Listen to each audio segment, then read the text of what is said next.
Disiarkan langsung dari Studio 2 CNN Indonesia. Inilah Head to Head with Elvira. Selamat malam, Roy Suryo dan 7 orang lainnya menjadi tersangka dalam kasus tudingan ijazah palsu Presiden ke-7 Republik Indonesia Jokowi. Jerat pasal berlapis dikenakan mulai dari pencemaran nama baik, fitnah, hingga Undang-Undang ITE. Apakah ini menjadi babak akhir kasus ijazah Jokowi atau awal dari pembuktian kebenaran ijazah yang selama ini dipertanyakan dan menjadi polemik? Kita akan bahas malam ini. Saya akan undang kuasa hukum TPUA sekaligus tersangka kasus ijazah Jokowi, Kurnia Tri Royani. Bu Kurnia, Assalamualaikum, selamat malam. Ya, terima kasih Ibu waktunya. Silahkan. Oke. Dan saya akan undang kuasa hukum Jokowi, Rifai Kusumanegara. Selamat malam, Mbak Rifai. Apa kabar, Bang? Kabar baik, Baik, silahkan Bang Rifai. Dan juga sudah hadir kuasa hukum Roy Suryo, Ahmad Khosinuddin. Selamat malam, Bang Khosinuddin. Waalaikumsalam. Sehat, Bang? Sehat, Silahkan ya, Bang. Dan saksi pelapor untuk laporan Jokowi sekaligus mantan Waketum Projo tapi masih di Projo, masih nunggu struktur yang baru. Bang Freddy, silahkan. Bang Freddy Damanik. Bang Freddy, silahkan. Dan saya perkenalkan juga pengamat kebijakan publik Bonatua Silalahi, Bang Bonatua. Selamat malam. Dan juga Wakil Ketua Pradi Bersatu, Bang Lecumanan. Bang Lecumanan, selamat malam. Terima kasih dan terima kasih buat adik-adik yang hadir di sini. Ayo dong, semangat malam ini. Iya. Dari Universitas Islam Negeri Syarif Hidayatullah Jakarta, jurusan Komunikasi dan Penyiaran Islam. Selamat malam teman-teman, terima kasih ya, disebutin baru pada semangat. Baik, terima kasih Bapak Ibu sudah hadir bersama kita. Kita akan membahas mengenai kasus dugaan ijazah palsu Jokowi yang kemudian apakah disebut memasuki babak baru atau besok ketika pemeriksaan Mas Roy Suryo CS ini menjadi awal untuk pembuktian apakah betul bisa dibuktikan ijazah tersebut palsu atau tidak. Tapi sebelumnya saya akan berbincang dengan Bu Kurnia terlebih dahulu yang juga sudah ditetapkan sebagai tersangka. Ada banyak pasal gitu ya yang disebutkan pada saat keterangan pers dari pihak kepolisian. Kalau Anda sendiri merasa pasal-pasal yang dikenakan itu bagaimana, Bu? Baik, bismillahirrahmanirrahim. Assalamualaikum warahmatullahi wabarakatuh. Waalaikumsalam. Mbak Elvira yang saya cintai dan seluruh pemirsa Head to Head di Indonesia yang pasti sedang menantikan berita ini ya.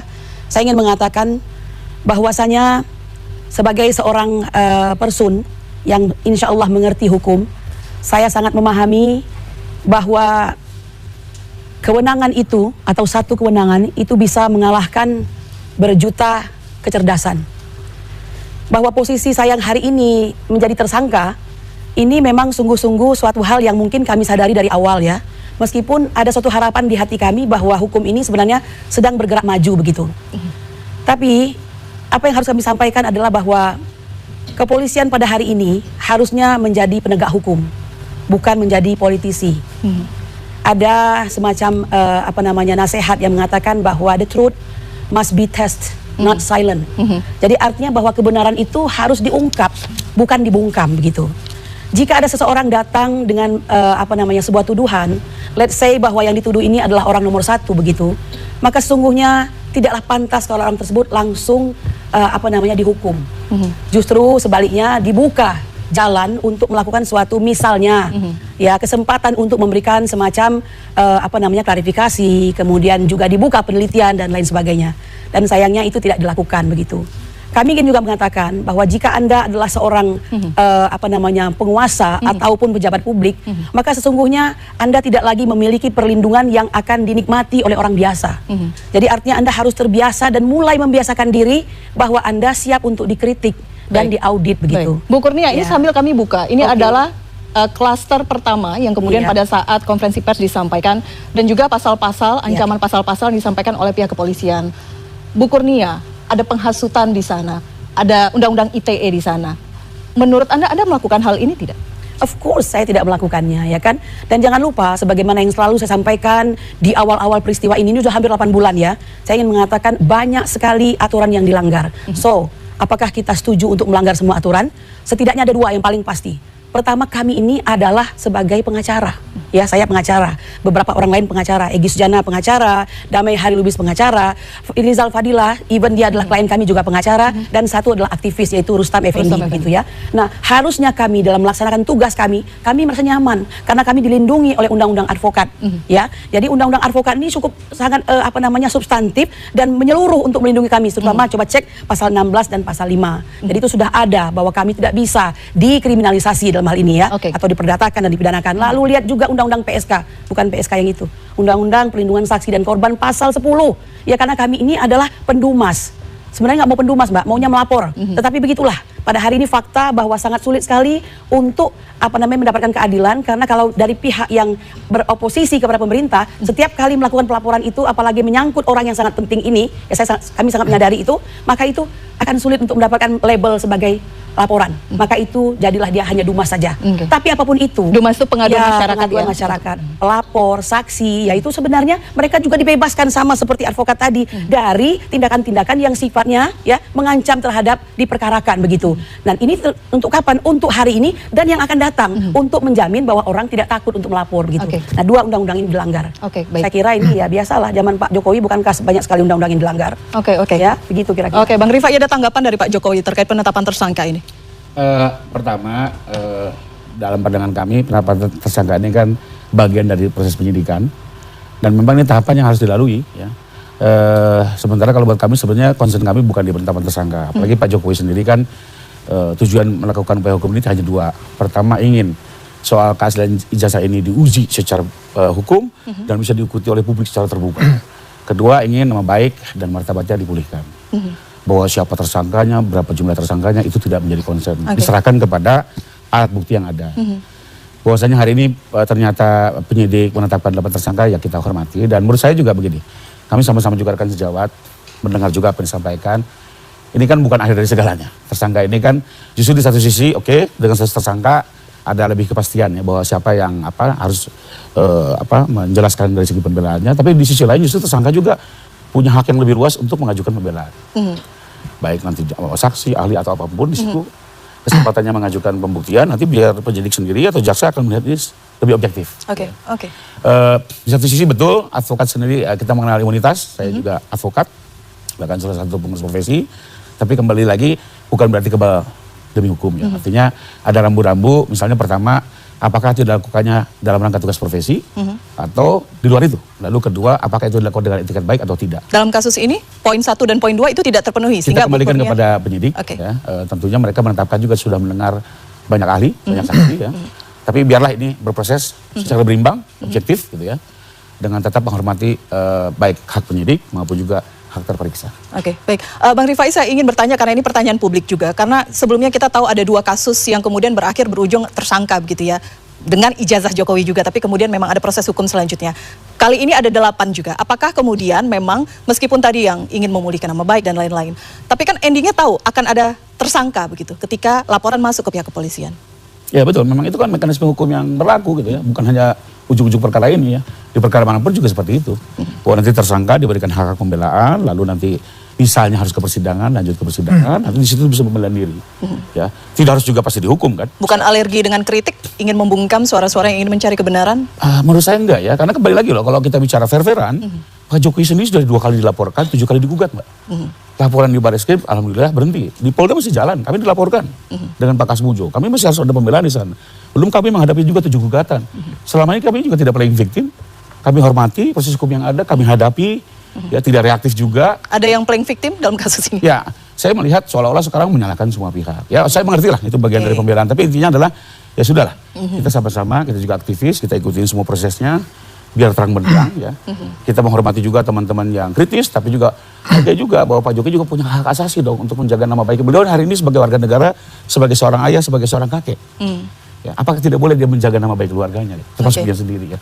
Lain waktu beliau jadi presiden, menurut saya kurang sependapat kalau dia mengajukan upaya hukum gitu ya. Sekalipun Pak SBY pernah melakukan itu ya. Kenapa? Tapi buat saya justru di situ bisa terjadi konflik kepentingan. Karena bagaimana polisi di bawah presiden. Tapi kalau hari ini kan beliau warga negara biasa.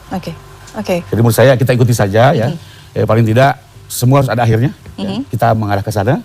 Kalau memang nantinya harus dihentikan, dihentikan. Kalau memang harus sidang ya sama-sama kita terbuka dan publik bisa mengikuti nanti.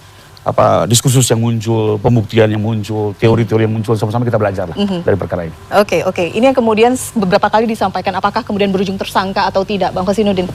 Ya, saya bismillahirrahmanirrahim. Pertama, ketika kita menyampaikan sebuah narasi, apakah ada kriminalisasi atau tidak, apakah ini ada represiftivitas atau tidak, tentu dari sisi narasi itu siapapun bisa menyampaikan. Tetapi ketika kita mau menerapkan narasi itu pada situasi atau kondisi atau fakta atau kasus yang berkenaan, tentu kita gunakan parameter objektif yang bisa dinilai oleh siapapun. Sehingga ketika parameter itu terpenuhi, berarti tidak mungkin ada klaim terhadap playing victim. Sebaliknya juga tidak akan ada klaim terhadap kriminalisasi. Saya ingin katakan demikian, misalkan Bu Kurnia ketika dia seorang advokat, maka ukuran atau parameter untuk menentukan apakah ini masuk tugas dan tanggung jawab profesi atau tidak, apakah ini beritikat baik atau tidak, ruang itu bukan di penyidikan, harusnya masuk ke Dewan Kehormatan Advokat. Dewan Kehormatan Advokat akan melakukan penelaahan dan memberikan rekomendasi. Jika ternyata itu bagian dari tugas dan profesi advokat, maka tidak ada kewenangan dari penyidik untuk masuk ke tugas dan tanggung jawab advokat dalam menjalankan profesinya, maka berlakulah imunitas sebagai advokat.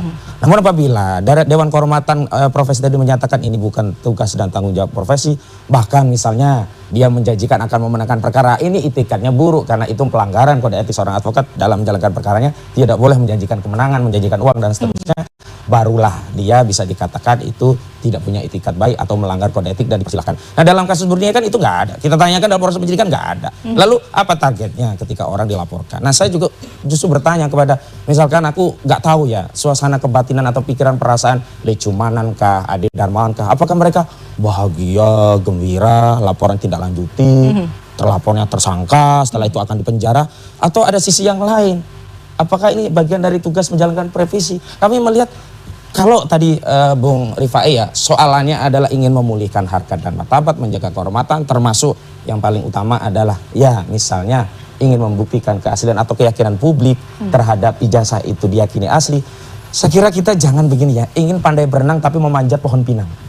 Nggak nyambung, karena begini ya, orang ingin memulihkan martabatnya itu bukan dengan melaporkan orang lain. Karena pasti orang yang dilaporkan akan melakukan perlawanan. Orang ingin meyakinkan ijazahnya asli itu bukan dengan melapor ke polisi.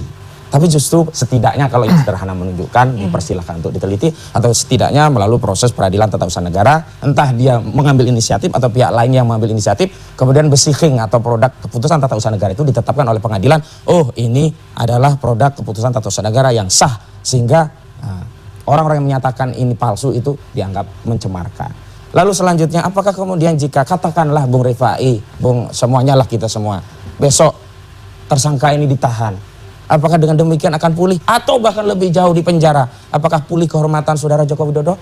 Kita lihat presiden, Saudara Bambang Tri, Saudara Gus Nur, sudah di penjara 4 tahun walaupun tadinya 6 tahun, sekarang sudah bebas, mereka segera kembali. Tidak ada mereka merasa bersalah, bahkan mereka keyakinannya tambah yakin ijazah itu bermasalah. Dan kita lihat publik justru muncul Rismon Sianipar, Roy Suryo dan sebagainya. Kita lihat saja komentar-komentar netizen juga di channel CNN. Artinya penetapan tersangka itu bukan menjadi solusi untuk membuat ini terang benderang. Tersangka, bahkan vonisnya pun itu tidak bisa mengembalikan kehormatan. Sekarang pertanyaannya, apakah kita ingin dipulihkan kehormatannya oleh putusan atau oleh persepsi keyakinan masyarakat? Tentu hari ini nggak cukup selembar keputusan, banyak loh keputusan itu yang dikatakan bersalah ternyata tidak, atau sebaliknya orang dilepaskan padahal dia bajingan karena dia bisa melakukan tindakan. Kan banyak ya advokat oknum yang kemudian ditangkap karena dia korup ya, kemudian ya pejabat ternyata ya, dia bebas bisa menyuap. Artinya apa? Sayang sekali Saudara Jokowi berusaha menempuh jalan yang melelahkan untuk memulihkan kehormatan, tapi jalan yang ditempuh itu keliru. Ingin pandai berenang tapi dia memanjat pohon pinang. Oke, tahan dulu di situ. Saya ke Bang Lecumanan karena tadi ditanya bagaimana perasaannya Pradi Bersatu, karena Pradi Bersatu termasuk yang melaporkan gitu ya ke pihak kepolisian terkait Roy Suryo CS ini. Ya memang kami adalah yang pertama ya melaporkan terkait dengan dugaan pasal 160 kemudian 28 ayat 2 Undang-Undang ITE. Yang kami laporkan ini adalah sebenarnya peristiwa yang dilakukan oleh ya bisa dikatakanlah orang ya kan terhadap tindak pidana. Ya kan, jadi kami ini memang bukan melaporkan terkait dengan ijazah. Karena ijazah menurut kami sudah clear. Ketika Barreskrim mengumumkan bahwa ijazah Pak Jokowi itu adalah identik, menurut kesimpulan kami bahwa itu sudah clear, tapi masih juga diobok-obok. Nah, kami melaporkan perbuatannya. Jadi sebenarnya kaitan dengan laporan kami ini tidak ada pengaruh terhadap ijazah itu. Oke. Karena yang kami lihat ada penghasutannya, itu yang kami laporkan. Jadi kalau ditanyakan Bentuk bagaimana... penghasutannya seperti apa? Gimana? Bentuk penghasutannya seperti apa, Bang Bentuk Lecumanan? penghasutannya jelas kan bahwa produk yang digunakan oleh Pak Jokowi seolah-olah ini adalah produk palsu. Sehingga diusahakanlah agar seluruh masyarakat Indonesia ini harus percaya bahwa produk yang dipakai Pak Jokowi adalah produk palsu. Itu kesimpulan kami bahwa itulah penghasutannya, seperti itu. Nah, kalau ditanyakan bagaimana perasaan kami, ya paling tidak kami sedikit berpuas hati karena apa yang kami laporkan selama 7 bulan ini akhirnya terpenuhi. Gitu, ya kan, memang kan sempat kami juga pesimis ya bahwa ada keterlambatan, ya kan, apakah penanganan ini profesional atau tidak. Ya akhirnya rupanya setelah diumumkan oleh Pak Kapolda Metro kemarin bahwa telah dikumpulkan alat bukti sebanyak 700, kemudian saksi sebanyak 120, kemudian juga ahli diperiksa itu kurang lebih hampir 22 ahli. Jadi menurut kami ya memang penyidik ini sudah kerja keras. Sudah kerja keras, ya kan. Nah, artinya kerja keras ini kemudian membuahkan suatu keputusan, yaitu meletakkan penetapan tersangka kepada para terlapor. Jadi itu yang memang kami harapkan dari awal, seperti itu. Nggak mungkin kami tidak mengharapkan sesuatu apabila dalam laporan kami mengajukan kepada kepolisian gitu. Jadi tujuan kami memang ya harus ada penetapan tersangka. Tapi memang di luar dugaan kami bahwa makin banyak daripada yang kami ajukan. Yang diajukan waktu itu yang 3 nama.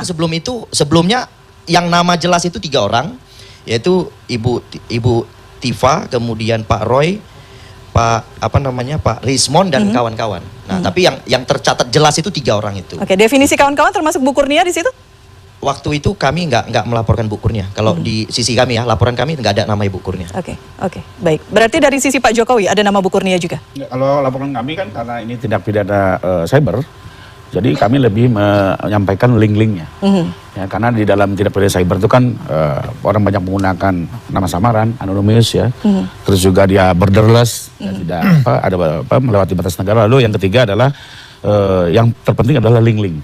Karena sekarang juga ada tayangan bisa saya di fake. Ya, daripada kami salah menyebut, kami berikan sekian 20 sekian link untuk diteliti dan ternyata hasil penyidikannya seperti itu. Oke, nama Bu Kurnia kemudian muncul di video yang mana ini Bu Kurnia ini saat itu? Oke, sebenarnya begini Mbak ya, saya mendengarkan bahwa yang dikirimkan tuh link kan begitu ya.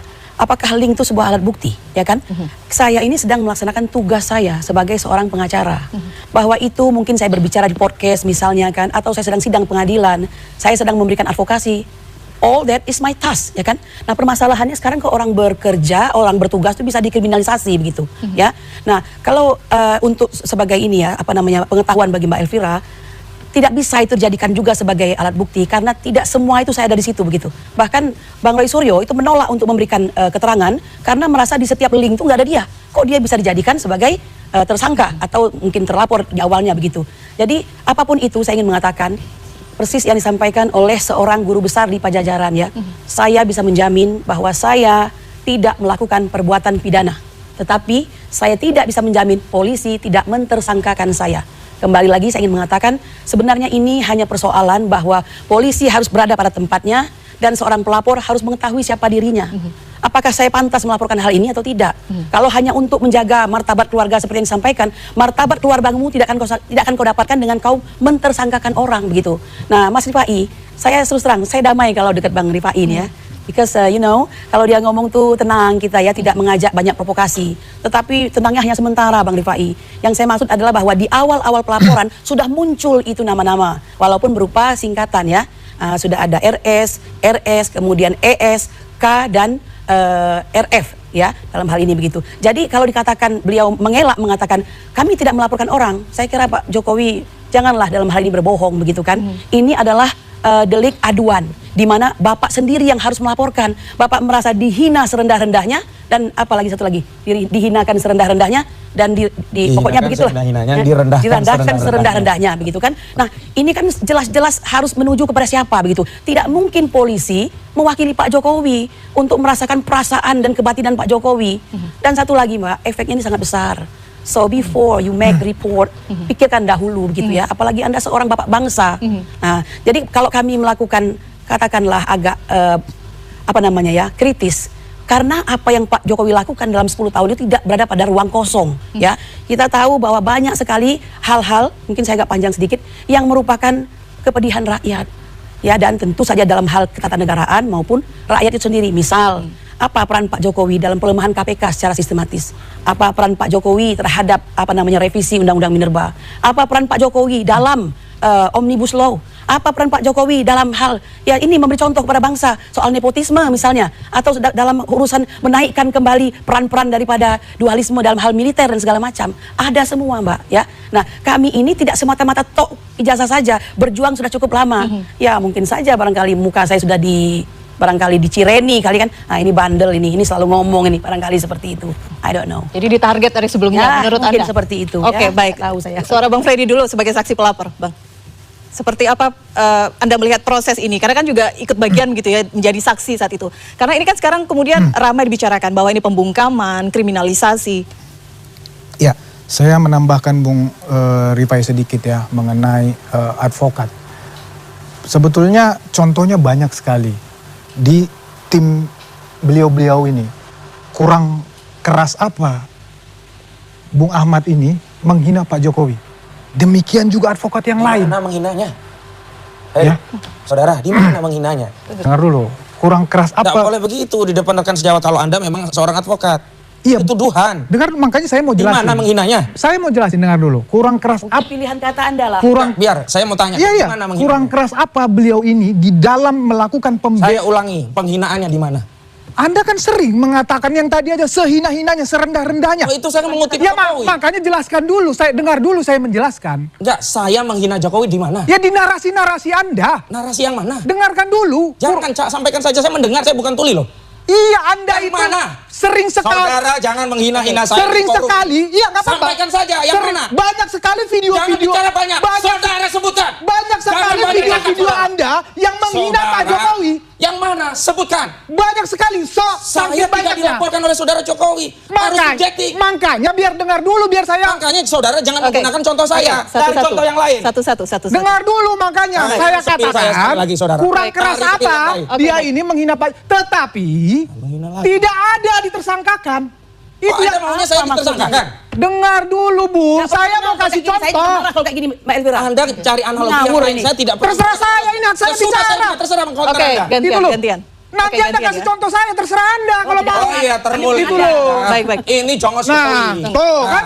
Nah, Kan saya sudah kembalikan, Anda memerintahkan, ini jongos Jokowi. Apapun yang disampaikan Jokowi Tuh. pasti akan dibela. Apapun narasi kebohongan Tuh. mobil SMK, kebohongan 11.000 truk, Tuh. pasti Oke. dibela. nah dia sendiri udah mengungkapkan. Itu yang mau saya sampaikan. Contoh ada di mereka ini. Gitu loh. Kalau bicara advokat, tetapi tidak tersangka. Maksud saya, yang disampaikan oleh Bung Rifai tadi, bahwa ya bukan dia bertindak sebagai advokat. Kalau dia bertindak sebagai advokat, tentu dia melakukan pembelaan atas nama kliennya. Yang dilakukan saat Ada ini klien oleh Bu ini. Kurnia karena Ada kuasa hukum kliennya. TPUA, kemudian Nggak juga pernah kuasa dibawa ke hukum Dewan Mas- Kehormatan. Itulah tentu yang dilakukan penyidikan oleh penyidik. Apakah advokat-advokat ini bertindak atas nama pribadi dia di situ, ya melakukan hujatan-hujatan, melakukan tuduhan-tuduhan itu, Nggak ada hujatan, tidak ada melakukan tuduhan. aksi-aksi Ya. itu, melakukan Narasi fitnah-fitnah harus itu. perbaiki. Ya, apakah itu atas nama pribadi? Kalau nggak punya narasi, jangan bicara. Ya, atau memang Modalnya nggak atas ada ya? nama kliennya, gitu loh. Semua itu kan terpampang di publik. Semua bisa melihat, gitu loh. Dan kamu melihatnya dengan salah. Oke. Terserah Anda mau mengatakan terserah saya Anda. melihat Jangan salah, hati-hati dengan perkataan Anda, tetapi ini penyidik kewenangan. Ini dikembalikan ke pasal fitnah pencemaran nama baik. Ada tidak tuduhan di situ? Artinya apa? Dari Sebenarnya 8 kalau tidak ini, pencemaran pun saya 8 tidak ini apa-apa, tapi kemungkinan diselundupkan pasal-pasal untuk bisa menahan Oke. 32 dan 35. Kemudian untuk Bu Kurnia ini diselipkan pasal Oke. 160. Padahal di putusan MK, ya, putusan nomor 7 Romawi 7 PU Romawi 7 2009 harusnya ada akibat yang sifatnya dari hasutan tadi. Makanya 3235 Undang-Undang Nah, ITE ya. nggak ada. Itu Mbak Elvira, justru disitulah ya. Ini tadi kan ini apa tadi? bisa ditampilkan lagi ya Bukan, pasal-pasalnya. saya mau mengatakan ini justru tahapan baru, kesempatan bagi semua pihak, termasuk tersangka di sini, membuktikan semua narasi-narasi pembelaan-pembelaannya. Ya, apakah benar seperti yang disampaikan Bu Ahmad tadi? Tidak ada penghasutan di situ. Ayo, tampilkan kemampuan hukum terbaik, gitu loh. Semua tidak mungkin penyidik macam-macam di sini. Tidak mungkin pengadilan di sini Saudara kan bermacam-macam. pelapor. Itu kan deliknya Gitu loh. material. Akibatnya apa dari penghasutan itu? Bung Delik Ahmad, material. akibat Apa ada orang ya ke Jokowi ditampar-tampar gara-gara penghasutan itu? loh, setidaknya di publik, Bukan setidaknya. tadi Anda sudah mengatakan di komen-komen saja. Ayo. Itu komen pro kontra itu biasa. Nah makanya, setidaknya itu saja. Material, bukan Baik. sosmed. Loh, Maksud saya apa ada yang ini dunia rugi? digital, Bu. Ada yang Jokowi bejol gara-gara hasutan. Loh, itu kan anggapan Anda harus Makanya harusnya dibuktikan. harus Jokowi benjol. Mana? Loh, hukumnya tidak Nah, seperti itulah itu. Saya lihat polisi Makanya, hari ini, Tunggu, Bang di Freddy. ada reformasi Polri, saya justru ya kecewa. Institusi Polri yang selama ini legasi di 10 tahun Jokowi adalah kriminalisasi. Kenapa di era Pak Prabowo legasi kriminalisasi itu kok sepertinya dipertahankan? Dengan cara apa? Setiap orang yang berbeda narasinya langsung dianggap itu sebagai pencemaran fitnah. Kalau dulu lebih ngeri lagi dianggap melakukan Baik. sesuatu makar dan sebagainya. Tapi hari ini yang paling seksi pakai ITE. Kenapa? Cari kulik-kulik kesalahan gampang, pasalnya cari yang paling tinggi agar apa? Bisa menang. Makanya kita akan lihat besok kalau ada intensi penahanan berarti benar nih. Tahapan yang dilalui ini dalam rangka memenjarakan orang, bukan dalam rangka memulihkan kehormatan, bukan dalam rangka menghentikan orang, bukan dalam rangka menegakkan wibawa marwah di hadapan anak cucu setidaknya, apalagi di hadapan rakyat. Ini kita nggak bisa dicerdaskan dengan narasi seperti ini, begitu loh. Oke, tapi kan ancaman hukumannya memang pasal-pasalnya di atas 5 tahun. Jadi kemungkinan Nah sebenarnya kalau itu ada. fokus pencemaran fitnah itu di bawah 5 tahun, 4 tahun sama 9 bulan, nggak ada masalah. Tapi kan Kami ada hadapi pasal-pasal kalau itu undang-undang pencemaran. ITE di Nah sini. ketika ada 32, 35, ya ada yang 12 tahun, ada 8 tahun. Kemudian usus bukurnya dan kawan-kawan di layer pertama ada 160. Itulah yang kita lihat ini. Coba Bung Lecumanan bikin laporan, kalau nggak ada laporannya Bung Rifai, laporan Jokowi nggak jadi itu barang. Makanya puas numpang saja itu sebenarnya. Kalau bikin laporan sendiri nggak jalan itu barang. Kenapa? Karena ini seolah-olah Jokowi ingin mengadukan laporan yang ada dukungan dari pihak-pihak lainnya, seolah-olah marwahnya itu juga mencederai banyak pihak sehingga banyak pihak merasa jadi korban. Padahal nggak ada yang dikorbankan dari mereka. Numpang saja ini ya laporan ini. Saya jamin kalau laporan Bung Lecumanan nggak ada laporannya saudara Jokowi nggak jadi itu barang. Baik, tunggu. Tujuannya apa numpang aja? Bang Lecumanan nanti ya dijawab ya. Kita harus jeda dulu. Kami juga mengundang Anda penonton YouTube CNN Indonesia untuk mengajukan pertanyaan bagi narasumber yang hadir bersama saya malam hari ini di Head to Head with Elvira. Tinggal tuliskan pertanyaan Anda di kolom pertanyaan di YouTube CNN Indonesia. Kami akan kembali usai jeda.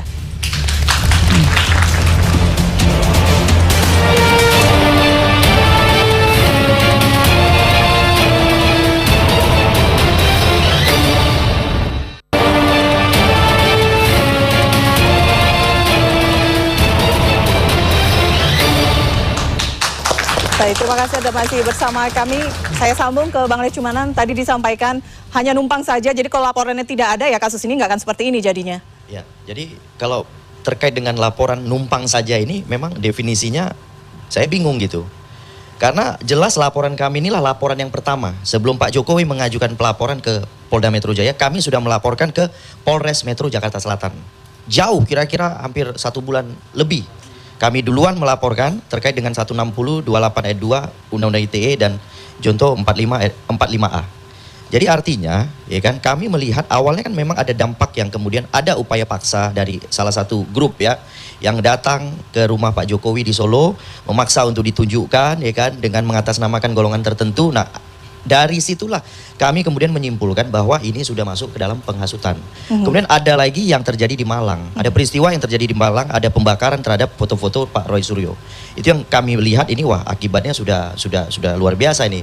Sehingga menurut kami lebih baik kami segera menyerahkannya kepada pihak kepolisian agar segera diusut. Makanya kami melaporkan nama-nama Kaitannya apa tersebut. dengan pembakaran foto-foto Mas Roy? Ya, karena ada pro dan kontra sudah kan terkait dengan pendukung Pak Jokowi yang kemudian mengakibatkan ada pembakaran foto-foto Pak Roy Suryo di Malang. Nah, itu yang kemudian kami melihat bahwa ya harus segera dilaporkan kepada pihak berwajib daripada nanti melebar kemana-mana kan begitu. Jadi kalau dibilang numpang ya itu persepsi masing-masing ya. Apakah numpang? Karena saya nggak ngerti definisi numpang itu. Karena kami melaporkan duluan. Bagaimana cara yang menumpang? Kalau numpang itu kan harus ada laporan misalnya Pak Jokowi dulu, baru kami ngekor kan gitu kan, itu baru numpang kan. Tapi faktanya kami melaporkan dulu.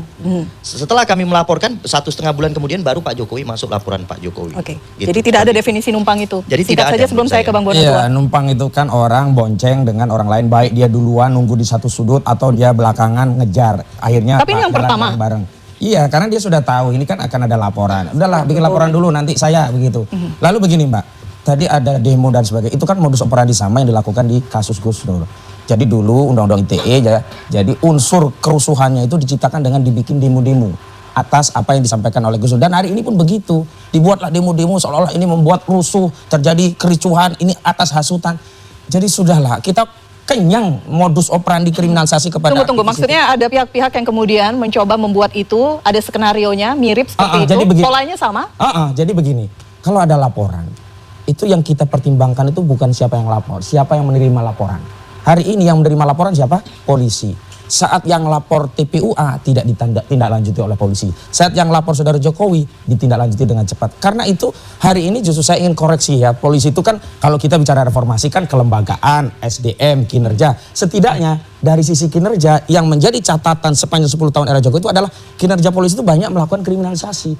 Dan sayangnya justru ini yang berlanjut di era Presiden Prabowo Subianto. Harusnya ini dibersihkan dan tindakan laporan seperti ini justru membebani pemerintahan. Seolah-olah nggak ada lagi ya yang kita laporkan. Memang nggak ada penjahat lain apa selain orang yang melakukan penelitian. Memang dunia ini kalau peneliti salah langsung kemudian dipidana begitu. Kan kita boleh keliru, yang nggak boleh itu kita bohong. Tapi sebaliknya di kubu Jokowi itu bohongnya itu sering sekali begitu loh. Saudara Frederick ini kan sudah bohong. Projo yang menyatakan tadinya diperlihatkan asli ijazah Jokowi melalui ketuanya juga Budi Aris Setiaji. Begitu saya tanya, lah kan ijazah itu disita. Beliau yang menyatakan Di mana saya ngomong begitu? Lalu di mana? Ini saya ada Budi Aris Setiaji. Lalu belakangan dia mengatakan itu hanya scan. Jadi begitu. Ini video saya posting kepada polisi bahwa ini kembali ke kredibilitas. Anda bohong Anda. Itu pernyataan di mana yang tadi Anda sampaikan? Yang saya sampaikan di sebuah media ya saat saya diskusi begitu. Saya ada rekaman saya. Ya silakan bawa saja. Makanya Anda bohong. Anda yang bohong. Loh. Budi Aris Setiaji dan dia pulang dari Solo. Kami saya lihat ada ya kemudian Budi Aris, iya asli begitu. Saya berpikir itu yang ditunjukkan apa bungkus kacang goreng atau bungkus martabak. Kenapa? Seingat saya, setahu saya beliau menyampaikan disita. Polisi kami tanya, iya mas disita. Saya minta ditunjukkan untuk klien kami sebelum periksa. Oh enggak, masih ada di laboratorium forensik. Itu kapan mas? Bulan berapa itu? Bulan berapa? Itu kan 22 Agustus kami nanya. 22 Agustus saat pemeriksaan begitu. Dan penyitaan itu justru bukan di Polda di sini saat ada pemeriksaan di Solo. Saat pemeriksaan pelapor di Solo sudah diserahkan. Lalu aduh bingung kita, makanya saya mau fokus ke polisi. Terutama Pak Prof. Jimli ya, juga Prof. Mahfud. Tolong Pak, janganlah hanya karena satu kasus kredibilitas institusi polisi itu menjadi taruhan. Kenapa? Karena hari ini tuh kita mengkritik polisi sayang, karena bagaimanapun ini polisi kita. Sama seperti ketika ada orang, yuk kabur dulu, saya nggak bisa begitu. Karena negeri ini negeri kita lahir dan dibesarkan di negeri ini. Ada kerusakan, ya kita perbaiki, termasuk polisi. Mungkin perspektif memperbaiki polisi beda. Saya berusaha dari jauh, dari punggung kekuasaan, dalam hal ini punggung polisi, untuk melihat ada panuk kadas kurat tidak di punggung kepolisian. Nggak mungkin orang itu melihat punggungnya sendiri. Nah karena itu melalui kasus ini kita akan lihat apakah ada perbaikan kinerja kepolisian sesuai yang dijanjikan. Walaupun sebelumnya saya tidak terlalu percaya, pesimis, karena di situ ada Tito Karnavian dan juga Kapolri hari ini. Mana mungkin ya jeruk makan jeruk, mana mungkin kita membersihkan lantai kotor dengan sapu yang kotor. Tetapi saya percaya ada Prof. Jimli Asidik dan juga ada Prof. Mahfud. Karena itu kita lihat di kasus ini. Oke, Bang Rifai. Oke, jadi yang pertama bahwa kami sangat menghargai tugas advokat memang harus mengawal sebuah proses hukum agar hak-hak dari tersangka ini harus terjaga dan semua prosedural dijalankan. Itu tugas dari Bang Husainuddin dan teman-teman. Tapi izinkan juga saya memberikan satu pandangan bahwa ini fakta soalnya. Pertama, kalau dikatakan bahwa polisi hanya berat sebelah, menurut saya enggak. Artinya kan soalnya tidak menindaklanjuti laporan dari TPUA. Justru laporan yang pertama kali dijalankan TPUA masuk diterima Bareskrim. Ya. Waktu itu sebenarnya kalau kami mau mendebat boleh saja, karena prosesnya gini. Pertama, apa sih legal standingnya? Karena bicara pemalsuan itu harus ada kerugian. Tapi diterima LP itu. Ya sudahlah, tapi kami juga mengkritik Bareskrim waktu itu. Dan waktu itu kan jalan juga LP-nya TPUA di Bareskrim. Sampai Pak Jokowi pun harus dipanggil, harus datang, harus diperiksa, diminta menyerahkan ijazah, dilapor ya. Lalu setelah dihentikan lidik, teman-teman dari TPUA komplain, gelar perkara khusus dijalankan juga gitu. Jadi menurut saya polisi berimbang gitu. Nah, saya mau komentari yang kedua soal pasal 32, 35 karena memang ini dilaporkan sejak awal oleh Pak Jokowi. Jadi ini sebenarnya bukannya pasal semacam trap jebakan tidak. Jadi gini, kita kan sama-sama menyaksikan perbuatan fitnah atau pencemaran nama baik ini dilakukan dengan dua cara. Pertama disampaikan secara lisan yang disebarluaskan oleh sarana elektronik ya. Lalu yang kedua adalah menggunakan sebuah atraksi informasi teknologi ya, bahwa seolah-olah diambillah data ijazah digital Pak Jokowi ya, lalu dimasukkan dalam sebuah aplikasi tertentu, lalu dinyatakan ini palsu, bahkan lebih ekstrimnya lagi milik Dulmatno. Bagi Pak Jokowi yang betul-betul kuliah dan menerima ijazah dari UGM, dia betul-betul bingung, curious. Dia bertanya, apa benar kemajuan teknologi ini bisa membuat sesuatu yang saya yakini asli menjadi palsu? Semua orang pasti akan penasaran. Apakah betul kemajuan teknologi bisa disalahgunakan seperti ini? Karena beliau yakin dong, gitu ya. Sehingga beliau minta ini diteliti. Lalu kedua kita lihat juga data elektronik Pak Jokowi ya, itu dipotong-potong fotonya, tanda tangannya, dimasukkan, diadu dengan foto lain, Dulmatno diuji keluar tidak similar gitu ya. Itu bukan upaya dari penelitian karena memang ada fakta. Tanda tangan itu diadu ya keluar, sementara secara yuridis data-data ini kalau mau dipotong-potong ada prosedur, ada prosedurnya, ada kapasitasnya, ada kompetensinya dan perlu izin. Baik dari si kader PSI ataupun Pak Jokowi. Tapi buat kami sebenarnya tidak jadi persoalan. Pada saat outputnya menjadi seperti ini kan betul-betul siapapun juga, Mbak, akan curious. Kita minta untuk didalami. Kebetulan secara norma ada di pasal 32 dan 35. 32 mengubah data elektronik tanpa izin, 35 melakukan rekayasa atau manipulasi informasi teknologi ya, di mana mengubah fakta menjadi sebaliknya kan begitu. Nah ini diuji, tapi ternyata hasil kesimpulan terakhir kan ini setelah mendengar 22 hari, rupanya itu semakin kuat. Tapi kembali lagi, artinya ini memang kami laporkan ya, bukan mengadakan, karena memang curious. Di era yang jadi dari awal memang pasal-pasal itu sudah dilakukan. Jadi gini Mbak, lebih kurang kan kemajuan teknologi informasi ini kan harusnya memberikan manfaat dan maslahat untuk umat. Kalau ternyata bisa mengubah sesuatu yang benar menjadi sebaliknya, boleh dong kita ingin ini diuji. Baik secara keilmuan maupun secara hukum. Dengan tetap juga kami menghormati hak pembelaan nanti dari para terlapor. Mari kita ikuti nanti persidangannya seperti apa. Dan para ahli nanti akan juga dari berbagai, saya lihat sih dari berbagai institusi ternama akan turun juga, akan menjabarkan, akan mengupas ini. Dan ini mungkin jadi pembelajaran publik. Salah satu yang juga sedang diuji dan sedang berlangsung gitu, diteliti oleh Bang Bonatua. Saya ke Bang Bonatua ya, Bang Rifai. Bisa dijelaskan Bang prosesnya seperti apa? Karena kan ini memang juga jalurnya berbeda ya, bukan di ranah hukum atau pembuktian ala Mas Roy Suryo, tapi ada yang berbeda, silakan. Baik, makasih. Tolong ditampilkan ini saya bisa. Yang mana Bang? Mau File ditampilkan saya. Yang pertama? Yang slide file. Oke, baik. Kita tampilkan, bisa? Dibantu tim produser. Berwarna. Yang berwarna? Ya. Sambil dijelaskan mungkin Bang, sambil kita menunggu. Jadi, terima kasih tadi ya. Jadi, memang banyak jalan menuju Roma ya. Kita sepakat di sini untuk mencari kebenaran. Mungkin beliau-beliau ini tadi kan bicara hukum dulu ya, itu pasti mendekati kebenaran memakai undang-undang hukum pidana. Kalau saya mendekati kebenaran memakai undang-undang lain. Dalam hal ini saya ada undang-undang perlindungan data pribadi, ada undang-undang terbukaan informasi publik, dan di sini saya terangkan bahwa mungkin teman-teman RRT ya, teman-teman lain itu mendekati kebenaran dengan ijazah asli, dari ijazah asli. Kalau saya mendekati kebenaran dari ijazah fotokopi terlegalisir yang terautentikasi. Ya, makanya nanti di sini saya terangkan bahwa kendala kami nanti itu adalah saya belum menemukan yang namanya fotokopi ijazah terlegalisir yang otentik sesuai dengan undang-undang kearsipan. Tapi Bang Bonatua kan sudah mendapatkan banyak data dari KPU kan? Nah, itu problemnya. Terima kasih, Mbak. Artinya gini, saya sudah dapat dari KPU ada 5 ya. Tapi kan saya minta itu bukan hanya ijazah terlegalisir, tapi saya minta juga berita-berita acara verifikasi. Dan ternyata setelah saya analisis dari dokumen verifikasi saya tidak menemukan yang namanya berita acara klarifikasi. Berita acara klarifikasi ini adalah mengotentikkan antara fotokopi legalisir dengan aslinya. Jadi itu tidak ada sama sekali saya temukan. Nah ini saya teliti juga, ternyata KPU benar secara kebijakan, karena di situ di PKPU 13 2018 dan PKPU 15 2014 memang ada kalimatnya dapat. Jadi KPU diskresi dalam hal ini tidak melakukan namanya klarifikasi terhadap ijazah-ijazah yang dulu. Nah, tapi dari rejim undang-undang kearsipan itu tidak boleh. Kenapa? Di undang-undang kearsipan itu diwajibkan PKPU selaku pencipta arsip dia harus melakukan autentikasi. Autentikasi ini harus dilakukan oleh ahli yang kompeten. Kompeten itu adalah ahli arsiparis, ahli dokumen forensik, dan ahli-ahli lain yang terkait. Seperti itu. Ya, karena merasa ini saya mendapat dokumen yang tidak terverifikasi dan validasi secara hukum maupun teknis undang-undang kearsipan, makanya kita melakukan sidang gugatan di ANRI.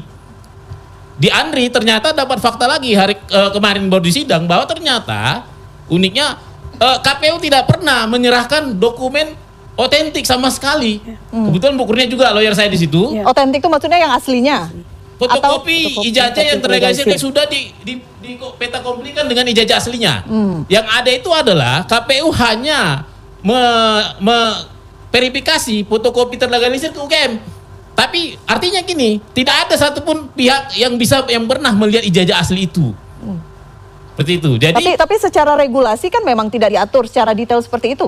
Nah, benar. Makanya secara rejim undang-undang pemilu, KPU benar. Tapi kan bernegara ini secara kebijakan publik, dia tidak boleh hanya berpacu pada undang-undang pemilu. Dia harus mengacu ke undang-undang lain seperti undang-undang Karsipan. Makanya sekarang kita kejar ke undang-undang Karsipan. Kemarin kita juga sudah laporkan ya ke Bareskrim, minta tolong ke Bareskrim supaya undang-undang Karsipan ditegakkan, supaya KPU melalui ANRI, melalui lembaga Karsipan daerah yang ada di DKI Jakarta dan lembaga Karsipan daerah yang ada di Solo untuk melakukan autentikasi fotokopi yang legalisir yang dipegang mereka terhadap ijazah aslinya yang dipegang mumpung masih hidup beliau nih, masih ada aslinya. Bang Bonato, pertanyaan saya, apakah kemudian memang ini hanya masalah gap regulasi saja yang tidak harmonis begitu ya? Ada dua regulasi yang berbeda, atau memang ada niat untuk menutup-nutupi dokumen tertentu? Saya belum berani ke situ, tapi bisa jadi ini memang hanya masalah administrasi. Ini tidak mengartikan apa-apa, tidak juga mendefinisikan ijazah beliau tidak ada, belum sampai ke situ. Tapi permasalahan administrasi kita adalah belum ada yang menyaksikan ijazah asli itu, seperti itu. Oke, baik. Ingin komentar Bang Freddy terkait temuan ini? Ya, beliau sebetulnya sudah menjawab, sudah menjelaskan sendiri bahwa memang proses ini tidak membuktikan apapun terhadap ada atau tidaknya, asli atau tidaknya. Sementara ya kasus ini, fitnah ini, pencemaran nama baik ini adalah tuduhan terhadap Pak Jokowi bahwa beliau punya ijazah yang palsu. Kan itu. Dan itu konsisten dilakukan oleh kawan-kawan yang sudah menjadi tersangka ini. Pokoknya bagaimana ya upaya mereka terus secara konsisten ya dikejar KKN-nya, pokoknya arahnya semuanya bagaimana supaya ini dinyatakan palsu, ya, konsisten menyebarkan DFK ini, disinformasi, fitnah dan kebencian ini, dikejar sampai temennya aja katanya palsu, yang di terminal, ya, sampai datang ke kuburan, pokoknya bagaimana supaya masyarakat itu ya diyakinkan bahwa dari segala sisi memang ini semua manipulasi. Nah, inilah yang makanya omongan apa yang disampaikan Bung Ahmad ini per hari ini, apakah seorang peneliti ditersangkakan begini, apakah memang itu jawabannya kan? Padahal kan ini rentetan yang panjang, konsisten terus serangan-serangan yang dilakukan, narasi-narasi, disinformasi, fitnah, kebencian, ini kan terus dan publik kan melihat ini. Gitu loh. Jadi bukan hanya per kemarin ditetapkan tersangka, kemudian kita bangun narasi, apakah Pak Jokowi dengan mentersangkakan ini, dengan ditahannya ini, kehormatannya balik? Kan bukan begitu ini cerita ini. Ini kan panjang narasi yang dibangun terus-menerus, konsisten. Bahwa Pak Jokowi ini bohong, menggunakan ijazah palsu, menjadi presiden tidak sah. Ini kan delegitimasi yang diserang terus-menerus. Inilah permasalahannya. Itu bukan fitnah ya. Gitu loh, ini permasalahannya. Kamu gitu seperti itu tuh kacau ya. Jadi kacau sekali narasi Anda ini. Apakah Anda tidak mempunyai narasi yang lebih baik? Kalau Anda mengatakan ini panjang, of course ini sangat panjang. Kalau perlu Anda coba ungkap ya bagaimana perjuangan kami di perkara nomor 592. Di mana harusnya bisa mengungkapkan kebenaran justru ditangkap Bambang Tri dan Gus Nur. Sehingga berubahlah perkara itu menjadi perkara pidana. Berapa kali saya katakan ini. Dan perlu Anda ketahui, Anda jangan buru-buru mengatakan fitnah. Ya, jangan buru-buru mengatakan sebagai pencemaran nama baik. Ya, 35 saksi di persidangan Surakarta tidak satu pun memperlihatkan ijazah. Ya, dan ketika Bang Egy Sujana selaku Presiden TPUA menanyakan kepada jaksa, Pak, ini mana ijazahnya? Nggak ada, Bang. Kami hanya dikasih yang seperti ini. Lalu Anda tahu final daripada persidangan tersebut dihukum 2 orang tersebut ya dengan maksimal daripada tuntutan seorang jaksa 10 tahun, hakim memutuskan 6 tahun. Ya, kami banding. Kemudian diputuskan hanya 4 tahun dan berubah pasalnya. Tidak menjadi berita hoax, tetapi ujaran kebencian. Ya, Anda bayangkan, tentu hal itu hanya bisa dilakukan seorang Jokowi. Kalau orang biasa nggak mungkin bisa seperti itu. Ya, jadi jangan mengatakan fitnah keberatan. Saya berjuang panjang, dengar dulu ya. Saya berjuang panjang. Lalu kami melakukan pengaduan Dumas. Anda tadi mengatakan, atau Pak Rifai tadi mengatakan bahwa itu dikelola kok. Enggak. sangat lama tidak diapa-apakan, ditumpuk saja sebagai Dumas. Begitu Pak Jokowi lewat pertama ya, nabok nyilih tangan tadi melakukan pelaporan, ini mulai pelan-pelan diangkat. Apa maknanya? Disesuaikan, dicocok-cocokkan. Tapi justru makin curiga kami bahwa ini memang tidak pernah diolah, tidak pernah diapa-apakan hingga munculnya laporan Pak Jokowi. Makanya saya mengatakan setelah itu banyak lagi hal-hal yang janggal. Anda tahu bahwa penyelidikan dihentikan, ya? Bagaimana mungkin penyelidikan itu dihentikan sedangkan itu sudah dilakukan gelar perkara? Banyak hal yang ditabrak dan itu menabrak daripada KUHP sendiri dan aturan-aturan. Ya, itu kan narasi kata Anda diperbaiki itu deh. kan kata Anda. Jangan katakan pencemaran nama baik. Kami berjuang lama ini. Faktanya Anda hari ini adalah tersangka. Saya mau tanya. Tersangka pencemaran nama baik. Faktanya Anda perlu tahu ya, kemarahan Pak Jokowi karena kami mendatangi rumah beliau. Padahal kami mendatangi itu dua kali bersurat. Dua kali bersurat. Beliau menyetujui. Makanya saya datang dan kami sangat baik sekali ya. Meskipun dia silakan. Apa yang Anda sampaikan tadi silakan. Saya ingin Anda melakukan pembelaan. Itu hak Anda. Itu hak Anda. Tapi yang mau saya sampaikan adalah saya sebenarnya, mohon maaf ya, merasa rendah kalau harus memberikan uraian di hadapan Anda. Anda bukan kuasa hukum. Siapa Anda sebenarnya? Saya hanya seorang projo saja begitu. Saya saksi pelapor. Saksi pelapor. Iya. Yang Anda lakukan itu tidak benar terhadap kami ya. Ini itu kan kata Anda. Makanya saya sampaikan narasi yang tahu saya Lecumanan. Ade Kurniawan. Saksi yang dihadirkan oleh pelapor, Bung. Itu kan udah pelapornya. Itu kan udah bolak-balik saya sampaikan. Iya, kepentingannya kok terlalu jauh amat, bukan pelapornya sendiri begitu. Jadi seolah-olah mengasosiasi bahwa ini perkara saudara begitu loh. Jadi saya tidak boleh membangun narasi, mengkonter narasi yang kalian sampaikan yang sudah lama ini. Jadi saya mau koreksi tadi. Gitu loh. Mbak Elvira, kalau dianggap itu sejajarkan equal, setidaknya yang di sini di Dumas itu langsung LP dulu. Iya. Karena dugaan pidana loh, bukan kita mau laporan ada masyarakat yang punya aduan, enggak. Itu nggak jalan. Yang di sini tiba-tiba lapor langsung jadi LP. Kemudian terakhir Bu Rifai, saya masih ingat betul dengan kuasa hukum yang lain ya, Bung Firman Laksana di sebuah TV. Saat ada proses peningkatan penyelidikan menjadi penyidikan di Polda, kami meminta ada gelar perkara khusus sebagaimana kami meminta di Bareskrim. Dan itu dipenuhi di Bareskrim. Tapi kenapa di Polda tidak? Kemudian ada klaim bahwa oh kan beda, di Bareskrim itu kan baru penyelidikan, ini kan sudah penyidikan. Enggak, dulu itu bedanya penyelidikan dihentikan Dumasnya, yang di sini penyelidikan ditingkatkan ke penyidikan. Oke, sudah tidak ditindaklanjuti. Nah saat itu nanti saja gelar perkara dilibatkan memang ini sebagai pihak berkepentingan saat sudah di penyidikan. Kemarin tiba-tiba ujuk-ujuk Polda mengumumkan tersangka, enggak melibatkan pihak-pihak yang berkepentingan. Bahkan yang paling penting, karena kami ingin membela, bahkan pembelaan itu tidak harus sudah menjadi tersangka, baru penyidikan sudah naik terlapor dari yang sebelumnya 8 menjadi 12. Kami sudah ajukan 3 orang ahli, kemudian 4 orang saksi. Saksi yang diterima hanya 1, 2 saksi itu sudah dikirim surat panggilan termasuk Mas Bambang Harimurti, mantan Bimpret dari satu media begitu ya. Itu nggak ditindaklanjuti. Kemudian ahli kami ini yang sudah diterima oleh penyidik, ya Pak, tidak ada panggilan. Lalu tiba-tiba dengan peristiwa, memang kaitannya ini tidak bisa lepas dari politik karena diawali peristiwa pasang badannya presiden di kereta Wus, tindak lanjuti ya presiden menyatakan hopeng dengan Jokowi, tiba-tiba berikutnya ada pengumuman tersangka. Saya melihat, kayaknya ini polisi melihat nih suasana kebatinan presiden seperti apa. Oh ini lagi hopeng, ya kemudian naik tersangka karena sudah lama nggak naik karena memang unsurnya sebelumnya tidak terpenuhi. Tapi sekali lagi problemnya ini bukan masalah pendapat, bukti atau unsur. Siapa yang punya kewenangan? Nah disitulah. Kewenangan itu ada tanggung jawab. Maka jangan hanya berargumen ada kewenangan, tapi jangan dilakukan. Baik, jadi momentumnya ya ada politisasi di sana ya. Ada cocokologi kalau menurut Anda dengan beberapa momentum yang terjadi pada pekan lalu. Ya, kalau cocokologi itu kalau kaitannya tidak ada relevansinya. Kalau ini kan tahapannya nyambung begitu. Jadi saya kira hari ini tahapan apa yang nyambung nanti ya? Usai jeda ya, Bang Khosiduddin, KPK kembali di Head to Head with Elvira.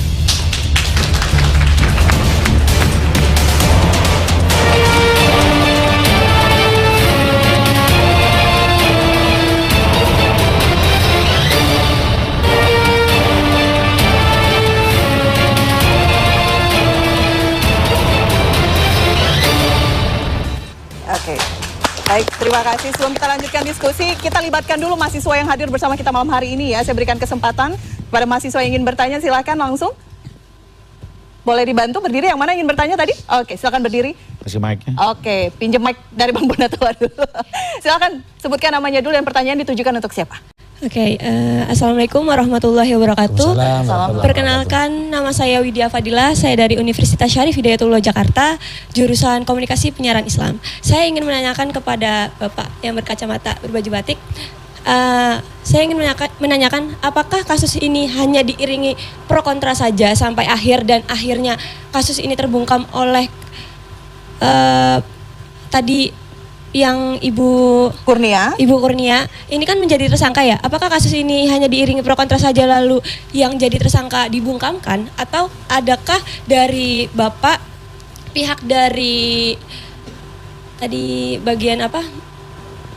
Yang saksi pelapor itu untuk membuktikan kepada masyarakat adanya bukti Pak Jokowi memiliki jasa asli. Karena yang saya perhatikan tadi belum ada keterkaitan antara bukti-bukti nyata Pak Jokowi ini memiliki ijazah asli. Adanya hanya fotokopian yang dilegalisir seperti itu. Baik, terima kasih Monopos dong untuk temannya. Terima kasih pertanyaannya.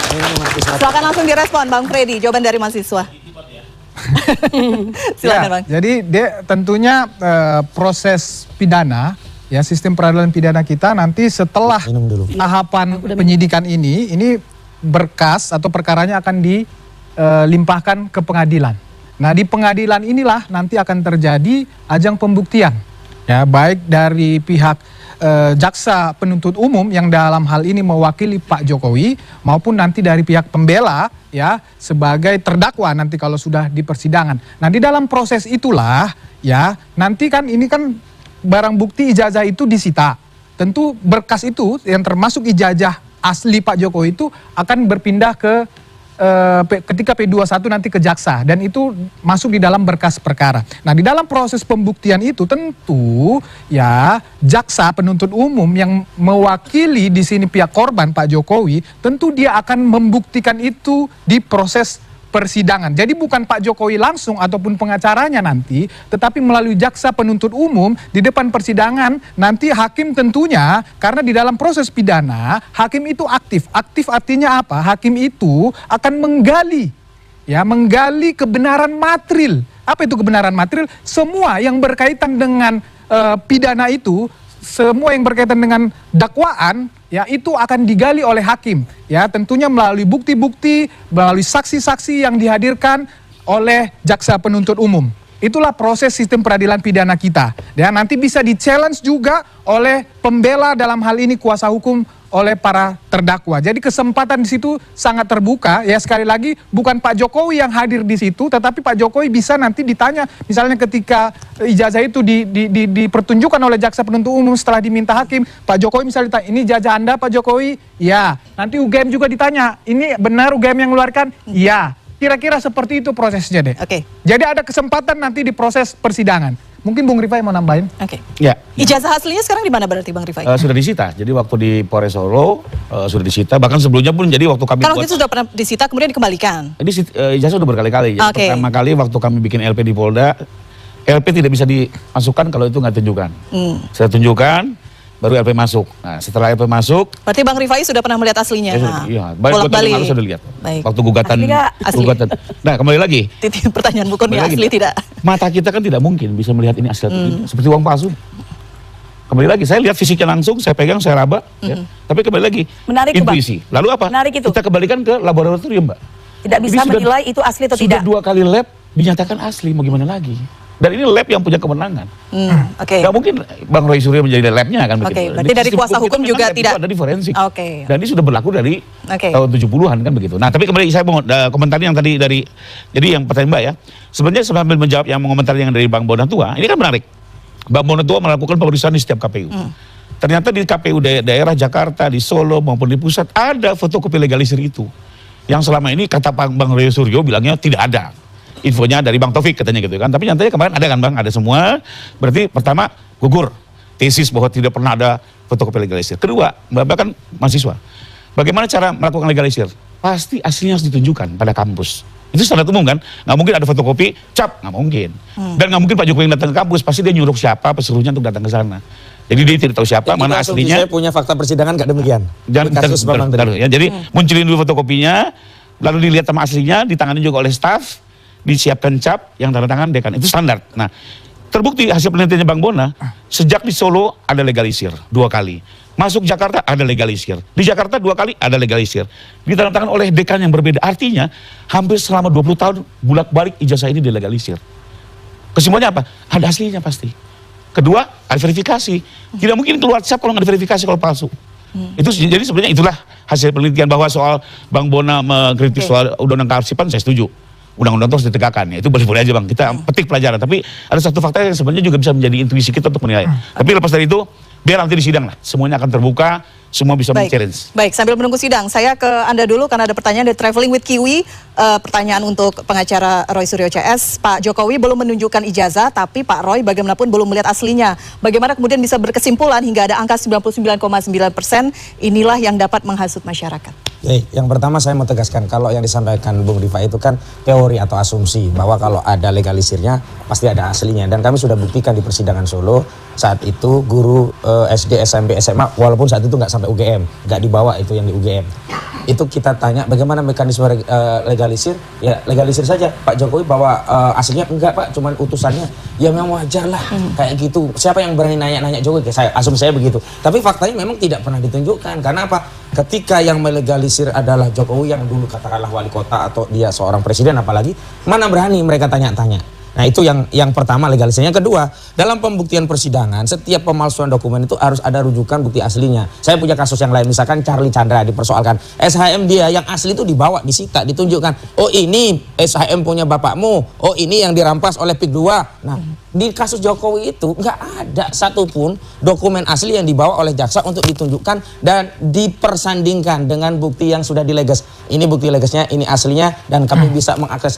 Nggak perlu sampai panjang lebar diteliti, mengakses saja. Setidaknya saya bisa melihat dan meraba seperti Bung Rifai di pengadilan itu tidak. Yang kedua saya mau jawab jawaban pertanyaan tadi. Jadi begini.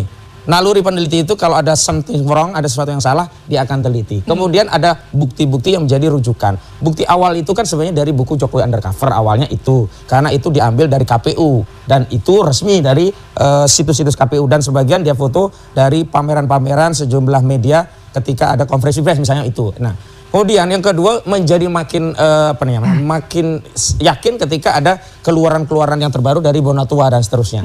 Memang persoalannya bahwa aslinya itu memang belum dilihat baik oleh Pak Roy Suryo ataupun Pak Jokowi juga belum pernah memperlihatkan aslinya. Maka yang paling simpel itu tunjukkan aslinya, para pihak silahkan meneliti, selesai. Tetapi meskipun tidak melihat aslinya, ada jejak digitalnya. Sederhana begini loh, kalau kita berpikir adanya jejak kaki onta menunjukkan pernah ada onta. Tidak mungkin ada jejak kaki onta tidak ada onta. Nah, jejak ijazah itu kan ada dari fotokopi yang dilegalisir dan seterusnya. Itulah yang diteliti. Sementara klaim ijazah itu asli kan yang paling mudah adalah dengan menunjukkan aslinya. Ini yang tidak pernah terjadi. Oke, Bang Bonatua ingin menambahkan? Terima kasih. Jadi menyambung ke Bang Riba ya. Jadi menarik memang, ini menjadi sebuah solusi menurutku di sini. Kan ada undang-undang kearsipan, beliau masih ada. Kalaupun ijazah itu dikasih tunjuk ke saya dengan mata awam pasti tidak bisa menilai. Tapi mumpung masih ada kita dalam ranah undang-undang kearsipan, mohonlah Bareskrim yang kita sudah lapor kemarin, terus Andri, KPU dan Pak Jokowi melakukan yang namanya autentikasi, didampingi oleh ahli-ahli yang kompeten dalam hal melihat ijazah asli atau tidak. Ini akan menjadi solusi bagi bangsa ini, Bang. Karena mumpung undang-undang kearsipan masih mengakomodir itu ya. Seperti itu, makasih. Saya komentarin Pak. Jadi gini, Pak Jokowi itu, ini dari 2 tahun yang lalu perdebatannya, kami di waktu menangani gugatan Bang Egy di PN Jakarta Pusat, secara itu terjadi perdebatan. Apakah kami tunjukkan atau tidak. Tapi jujur aja Bang, ini secara objektif. Kita kan tahu bagaimana teman-teman TPU selama ini juga sudah sering menyerang Pak Jokowi. Bagaimana Bang Roy Suryo, Bang Rismon menyerang, bahkan Bang Rismon itu udah bicaranya menusakambangkan Jokowi, mengasingkan Jokowi, ada lagi teriak gantung Jokowi. Kita dengar semua itu di mana-mana sosial media. Udah jelas teman-teman kelompok ini adalah boleh dibilang dalam tanda kutip benci Jokowi. Apa mungkin kami serahkan ijazah ini ke mereka lalu mereka meneliti, Bang? Kita pakai logika aja. Kalau pihak independen misalnya polisi, hakim, jaksa, kita percaya. Seperti menyerahkan leher kan, Bang? Kita serahkan ini ke kelompok mereka. Jadi kembali lagi ya, itu kan kata-kata kita dengar.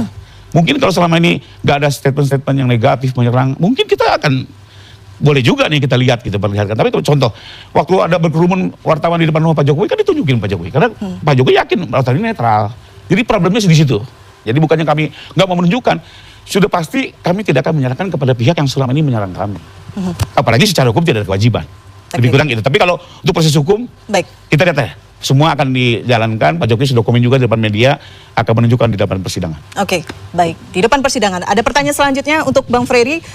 dari Ari Sentika, sudah 2 yang dipenjara karena ijazah Pak Jokowi, ini nambah 8 orang lagi jadi tersangka, Bang. Apa memang jika ada rakyat yang ingin melihat ijazah Pak Jokowi harus dipenjarakan? Ya, jadi sebetulnya ini harus dibedakan. Ya, kasus Bambang Tri yang Pak Jokowi tanda kutip tidak tahu menau, tidak kenal dengan Bambang Tri dan Gus Nur ini. Dan bukan pelapor. Dan bukan pelapor, iya. Jadi bukan Pak Jokowi yang melaporkan ini. Ya, kalau kasus yang ini memang Pak Jokowi pelapor, dia merasa kehormatannya diserang. Ini 2 kasus yang berbeda. Ya, Pak Jokowi tidak tahu menau ini Bambang Tri dan Gus Nur dan kasusnya. Jadi tolong jangan dibangun narasi. Ya sudah ada 2 korban. Tambah 8, mau berapa lagi? Inilah narasi-narasi menyesatkan yang sampai kapanpun kami akan lawan. Ya, karena kepentingannya memang sama tadi. Ya, udah disampaikan Bung Rifai. Ini orang-orang memang yang membenci terus dan akan dimainkan terus-menerus. Inilah yang saya sampaikan tadi. Tetapi nggak apa-apa. Ya, ketika mereka menyampaikan narasi itu kemudian kami counter narasi itu, harusnya sama-sama gentle saja. Kepentingannya apa kalau misalnya tadi narasinya kan membenci dan lain-lain, kepentingannya apa orang-orang ini menurut Anda sehingga kemudian mengejar ini? Ya tentu kalau kami melihat memang ini adalah politik. Maksudnya politik di sini. Berarti sepakat dengan disampaikan Bang Husainuddin? Ya tadi dia udah menyinggung juga. Maksudnya politik di sini. Hari ini Pak Jokowi ya secara realitas politik masih kuat. Ya, tentu ini akan diserang terus. Ya, didelegitimasi terus supaya ini semakin tidak disukai masyarakat, tidak disukai publik. Kan secara politik maksudnya seperti itu. Sehingga nanti mungkin orang-orang ini ada orang yang disukainya. Aliran politiknya terserah, itu hak biasa saja sebetulnya. Nah, bisa kepentingan ini masuk, itulah kalau bicara politik. Ada titipan kepentingan menurut Anda? Saya tidak tahu ada titipan, tetapi setiap warga negara, setiap orang itu mempunyai kepentingan politik pribadi masing-masing. Apakah dia ada di kelompok tertentu, bisa-bisa saja, bisa. Itu biasa saja di dalam politik, begitu loh. Per hari ini memang konsisten orang-orang ini yang saya sampaikan tadi, konsisten kok. Pokoknya harus palsu ini. Ijazah ini harus palsu. Semua dilakukan. Salah itu. Begitu loh. Semua dilakukan. Sangat salah. Itu yang saya sampaikan tadi. Gitu loh. Ada belum ada pengadilan ya. Bu Kurnia termasuk ada kepentingan politik? Oh, silahkan dia bicara begitu. Ya, saya kira pandangan mata awam bisa melihat siapa Kurnia. Ya, saya ingin mengatakan kepada Anda, jangan mengukur baju di badan karena belum tentu pas kepada Anda dan kepada saya, ya kan? Kalau saya tidak seperti itu. TPUA, tim ya pembela ulama dan aktivis, udah jelas tuh. Kami tahu betul tanggung jawaban kami adalah kepada Allah Subhanahu wa taala. Saya bisa lantang mengatakan demi Allah saya tidak dibayar. Mengapa? Karena memang tidak dibayar. Jadi ketika Pak Jokowi mengatakan ada orang besar di belakangnya itu, saya ingin tertawa. Mohon maaf Mbak, kalau seandainya perjuangan ini ya dilandasi dengan tidak keimanan sudah lama bubar Mbak. Bayangkan hampir 10 tahun ini berjuang. Ya, ada orang yang dikriminalisasi kami maju, ada orang yang dizolimi kami maju, ya, aktivis-aktivis yang ditangkap dengan tidak menggunakan due process of law kami maju. Jadi apakah kami dibayar? Tidak ada. Jadi janganlah mengukur baju di badan. Kalau Anda mungkin, mohon maaf, Anda hari ini bukan yang mendapatkan semacam katakanlah manfaat dari pembelaan tersebut. Kalau kami tidak ada, silakan cek, ya. Mohon maaf. Jangan terlalu sering seperti itu. Saya nih Mbak Elvira, karena permasalahan ini dicap sebagai HTI. Ini mohon maaf, mungkin kekurangan pengetahuan saya. HTI itu apa aja saya tidak pernah mendalami, ya. Belum lagi kata-kata kasar yang luar biasa. Jadi kalau Anda mengatakan kami tuduh menuduh, kalau kami tidak pernah menuduh, berbasis selalu kepada ilmu pengetahuan, kepada aturan. Kalau keras, itu soal gaya ya, saya kira tidak bisa Anda memaksakan saya orang Sumatera harus lemah gemulai seperti orang Jawa, nggak bisa saya seperti itu, ya. Nah, tapi ada hal yang paling penting, Mbak. Saya ingin mengatakan begini, percepatan reformasi polisi Republik Indonesia, Kepres nomor 122/P 2025 itu digaungkan oleh Bapak Prabowo Subianto dengan menetapkan 10 anggota pada tanggal 7 November 2025 dan hari itulah kami ditetapkan sebagai tersangka. 8 angka, tentu kami tidak mau berprasangka. Memang Pak Prabowo kita kan suka dengan angka 8. Jangan sampai sama-sama kan, jangan-jangan 8 orang karena sukaan. Kami tidak mau percaya itu dan kami tahu Pak Prabowo insya Allah, walaupun saya ya periode ini tidak mendukung beliau, ya. Ya mohon maaf, saya harus sampaikan karena ya tadi pasangannya memang bukan yang kami harapkan begitu ya. Jadi tapi kami tahu ketika dia maju Indonesia harus dia memimpin dan kami tidak ada masalah dengan itu semua. Jadi kami tahu betul mana yang harus kami bela, mana yang harus kami kritisi.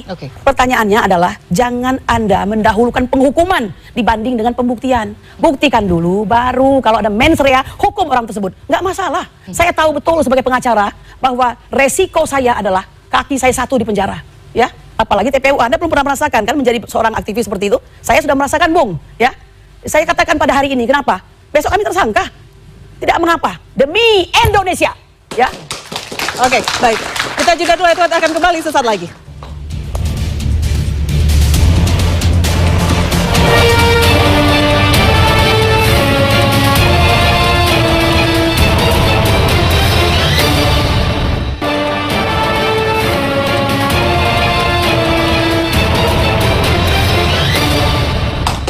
Baik, terima kasih Anda masih bersama kami.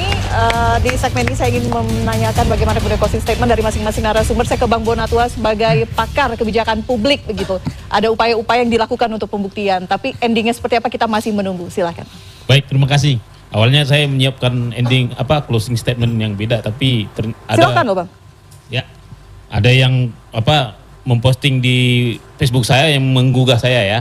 Jadi pertanyaan ini common nih biasanya di komen-komen juga di YouTube terhadap saya. Ngapain orang S3 ngurusin ijazah? Nah, jadi sederhana. Ijazah itu sebenarnya bagian masa lalu, apalagi ijazah Pak Jokowi bagi saya. Itu hal kecil. Kita bicara ke depan ini masalah yang lebih luas. Bicara kebijakan ke depan. Selama saya penelitian, saya menemukan ada permasalahan bangsa yang harus kita selesaikan, yaitu PKPU. Yang tidak melakukan klarifikasi, autentikasi. Ini bukan terjadi hanya untuk presiden, tapi terjadi juga untuk legislatif, terjadi untuk kepala daerah. Makanya dari situ melalui Undang-Undang Kearsipan kita tahu bahwa pentingnya autentikasi itu untuk apalagi arsip-arsip sejarah ya. Kita lihat saja misalnya di Leiden, ijazah Wapres kita Muhammad Hatta bisa dilihat, diakses publik. Tentunya kita berharap selaku punya presiden ya, kita berharap kita bisa melihat itu. Nah, untuk kedepannya saya sudah mendaftarkan gugatan ke Mahkamah Konstitusi. Mari kita sama-sama lihat ya, apakah kita bisa memperbaiki bangsa ini ke depannya sehingga tidak ada kasus seperti sekarang ya, yang berawal dari memang ijazah fotokopi legas yang tidak diautentikasi. Begitu saja Mbak, makasih. Baik, Pak Bonatua terima kasih ya. Ini sebagai seorang pakar untuk melengkapi, menyempurnakan regulasi yang ada. Bang Bonatua terima kasih. Sebagai penutup Bang Lecumanan. Ya, saya closing statement aja kepada mungkin penegak hukum agar proses pemeriksaan besok ini dapat berjalan dengan baik dan lancar. Kepada para terlapor untuk agar segera bisa datang lebih pagi barangkali ya, supaya bisa memenuhi panggilan polisi. Ya kan, nah kita juga akan pantau baik itu lewat rumah, ya kan, lewat handphone dan perangkat-perangkat lainnya pastinya. Kami selaku pelapor pasti memantau terus. Ya kita minta kepada para terlapor kooperatif saja. Itu saja sih pesan. Baik, terima kasih. Bu Kurnia sebagai tersangka apakah sudah ada informasi pemeriksaan? Belum ada. Bahkan saya bingung sendiri nih dapat surat 4 kali yang menyatakan tentang penetapan saya. Penetapan secara pribadi dan penetapan kolektif. Sudah terima 2, terima lagi 2. Entah sampai kapan saya akan menerimanya itu. Oke. Siap jika kemudian nanti akan dilakukan pemeriksaan dalam waktu dekat. Karena besok Mas Roy yang akan diperiksa di kelas That's not the question. The questionnya adalah begini ya. Bahwa saya ingin mengatakan bangsa Indonesia yang mencintai bangsa. Bahwa sebenarnya dokumen publik itu bukanlah merupakan suatu hal yang privat. Jika kau menjadi pejabat publik, kau harus siap untuk ditilik-tilik, dikulik-kulik ya, bahkan diaudit. Kenapa? Karena kau merasakan semua kenikmatan sebagai seorang anak bangsa. Mohon maaf, dari ujung rambut sampai ujung kaki, pengamananmu semua dibiayai oleh negara. Maka ketika kau menolak untuk diperiksa, ketika ditanyakan ya oleh rakyatmu, berarti Anda tidak mengerti mengapa Anda jadi pejabat publik begitu. Ya, yang kedua, saya juga ingin mengatakan ada suatu azas di dalam penyelidikan kepolisian itu, azas indubio pro legi polri ya, Bang Ahmad. Tolong Bang ini yang artinya penyidik itu walaupun dalam keadaan ragu-ragu dia akan terus melanjutkan perkara. Jadi kami harus paham itu begitu. Padahal faktanya Bang Egy Sujana belum diperiksa. Lalu saksi-saksi bukan saksi tapi ahli-ahli kami belum diperiksa. Tapi jalan terus. Tapi kami mengharapkan meskipun ada azas ini, Mbok jangan diikuti seperti itu begitu ya. Pembuktian dahulu, orang membuktikan apa, diakomodir begitu Mbak ya. Nah, oleh karena itu ya kalau mungkin mengharapkan seperti yang diinginkan oleh Saudara Damanik bahwa ini akan mencapai pengadilan, itu ada azas indubio pro reo. Jika hakim merasa ragu-ragu karena tidak masuk akal, karena faktanya nanti ijazahnya akan diperlihatkan. Apa iya mata itu milik Jokowi? Apa iya hidung bangir itu milik Jokowi? Apa iya bibir tebal dan seksi itu milik Jokowi? Apa iya kumis itu milik Pak Jokowi? Kita akan melihat semua nanti. maka ada azas kalau hakim merasa ragu, in dubio pro reo. Apa artinya? Jika hakim merasa ragu, tinggalkan perkara itu, jangan diadili. Maka orang yang tidak bersalah jangan pernah dipersalahkan. Lebih baik membebaskan 1000 orang bersalah daripada menghukum 1 orang bersalah. Saya memastikan Roy Suryo, Rismon Hasiholan Sianipar, Tifauzia Tiasuma, Egy Sujana, Rizal Fadilah, Damai Hari Lubis, Rustam Effendi, dan saya sendiri adalah anak bangsa yang mencintai bangsa ini dan bukan kurang kerjaan mengulik sesuatu yang tidak pada tempatnya. Saya menjanjikan cinta kami kepada negara ini, walau mungkin orang sudah tidak lagi percaya terhadap cinta kepada negara. Selamat hari 10 November, Hari Pahlawan. Kita semua berhak jadi pahlawan di masanya masing-masing. Terima kasih. Waalaikumsalam. Mas Freddy, penutup? Ya, seperti kata Laibona Tua, saya sepakat bahwa tadi pembelajaran dari proses hukum administrasi, ya, kami juga melihat kasus ini sebetulnya pembelajaran buat publik, ya, khususnya tentang disinformasi, fitnah dan kebencian. Ya, di sini kita akan melihat secara gamblang sampai nanti proses persidangan, ya, bagaimana proses itu bahwa memiliki konsekuensi, ya.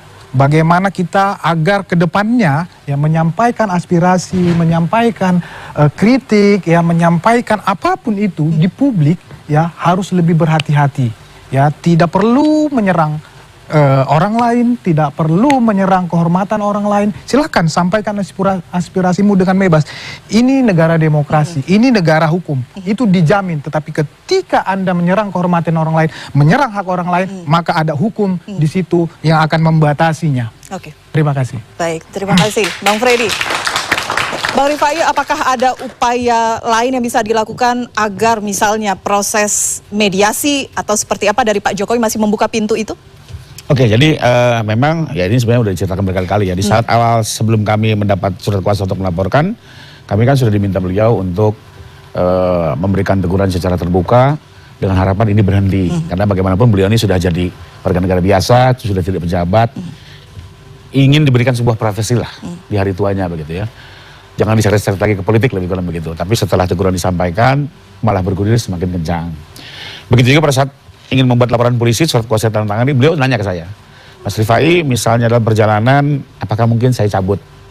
Ya, atau apa, sementara menurut Mas Rifai gimana? Saya bilang, betul Pak, ini kan memang ada 2 macam, satu delik aduan, kalau delik aduan kapanpun bisa dicabut. Ya. Sementara ada juga yang 3235, ini delik umum, tapi juga sekarang ada sarana restoratif justice. Ya, jadi kesimpulannya bisa, jadi dicabut, tapi semua itu kan kembali ke Bapak, dan nanti tergantung perkembangan kemudian. Nah, bahwa setelah laporan masuk, yang kita harapkan tadinya mungkin ada jalan keluar untuk mencari ya titik tengah lah. Misalnya kita duduk baik-baik lalu kita teliti ijazah, tapi kan serangan semakin kencang gitu ya.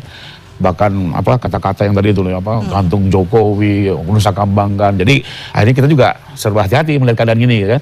Dan sekarang sudah masuk dalam proses penyidikan seperti ini, tapi kembali lagi kami sebagai lawyer punya kewajiban etik mendorong perdamaian sebesar-besarnya. Ya, itu kewajiban kami. Tapi kembali lagi kunci akhir ada di Pak Jokowi itu sendiri. Nah, mengenai perkara ini sudah naik ke tersangka.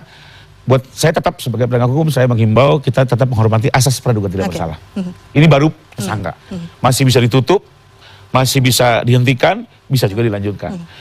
Nanti mungkin kalau seseorang itu dinyatakan bersalah itu di pengadilan. Jadi menurut saya masih jauh dari asal. Jadi biarkan ini bergulir sebagaimana adanya, tidak perlu berprasangka.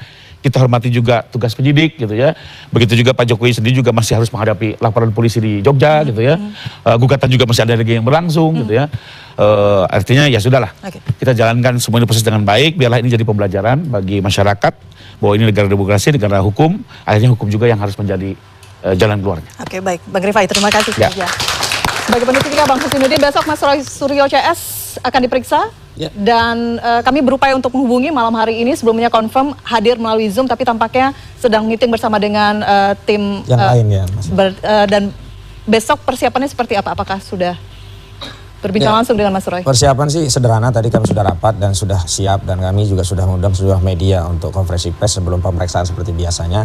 Namun dalam kesempatan closing statement ini saya ingin menyampaikan beberapa hal. Yang pertama, orang berbohong sekali itu masih bisa diperbaiki. Tapi kalau orang sudah berbohong berkali-kali, maka dia tidak akan bisa menutupi kebohongan kecuali dengan kebohongan yang lain.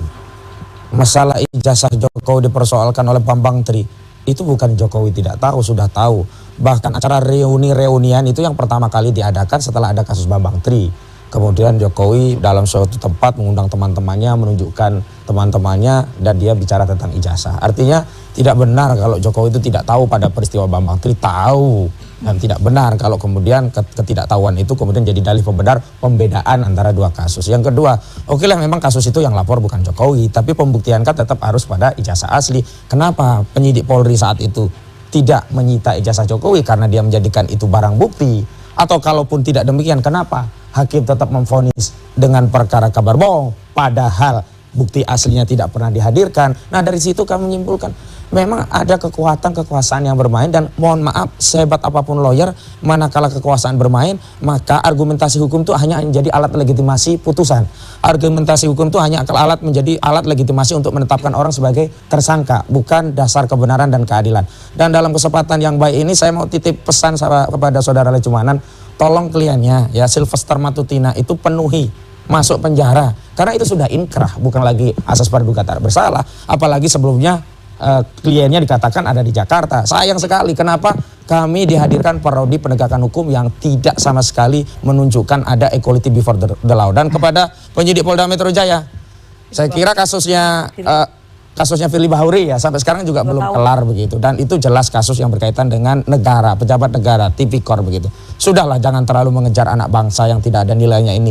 Saya sarankan segera saja tangkap Firly Bahuri, atau kalau setidaknya ya sudahlah, nggak perlu ada penahanan. Kenapa? Karena untuk menghadapi tuduhan ijazah palsu dianggap pencemaran, ya dianggap fitnah, merendahkan serendah-rendahnya, menghinakan sehina-hinanya, siap kami hadapi, tapi tidak boleh ya Polda Metro Jaya melakukan pemberlakuan kebijakan yang berbeda pada dua tersangka yang sama-sama hari ini ditersangkakan oleh Polda Metro Jaya. Demikian, Assalamualaikum warahmatullahi wabarakatuh. Waalaikumsalam. Terima kasih Monopos untuk narasumber kita. Terima kasih, dan saya tutup diskusi kita. Hukum telah bicara, 8 orang telah ditetapkan sebagai tersangka, tapi publik masih bertanya-tanya, mungkin Anda juga masih bertanya-tanya. Apakah ini penegakan keadilan atau bentuk pembungkaman? Yang pasti segala bisa diperdebatkan, tapi yang kita tunggu kebenaran tak pernah bisa dikalahkan. Saya Elvira Karunisa, kita jumpa lagi di Head to Head pekan depan. Selamat malam.